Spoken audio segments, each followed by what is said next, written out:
السياحي مهددا بالطرد من مخيمه السياحي المفتوح على الطبيعة والمتواجد بمنطقة الكثبان ببلدية عيون الترك بوهران، مما دفع العشرات من العمال معه بتنظيم وقفة احتجاجية ضد القرار التعسفي الذي اتخذته بعض الجهات في وكالة التسيير العقاري.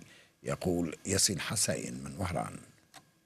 معمر جمال أحد المستثمرين الشباب في القطاع السياحي بعد حصوله على قطعة أرضية بمنطقة التوسع السياحي بعيون الترك بوهران من طرف وكالة التسيير العقاري، ليحولها مع مرور الوقت إلى مخيم مفتوح للطبيعة، ليجد نفسه بين عشية وضحاها مهددا بالطرد منها.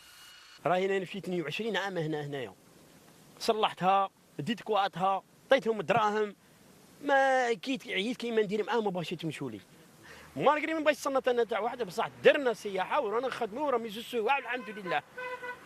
عشرات من الشباب يسترزقون منها، مما دفعهم هذه المرة إلى تنظيم وقفة احتجاجية ضد المتلاعبين الذين أرادوا الاستيلاء على هذه الأرض. ناس من أرباب الأعمال أو أشباه أرباب الأعمال عندهم القدرة على الاستيلاء على العقارات في كل مكان، على خاطرش عندهم يدين طويلة لدى السلطات المحلية. وراه مخدم واحد 20 عائلة هنا، ورانا ناكل ونشرب ورانا غاية معاه. يا احنا نطلبوا هذا الوزير السياحة يكون معاه، هو راه مشجع الشباب، هاي يكون مع الشباب. تلاعبات في الخفاء من بعض مسيري قطاع الوكالة العقارية من أجل تجريد الأرض من صاحبها، علما أن جمال يحوز على جميع الوثائق القانونية. اجيبوا له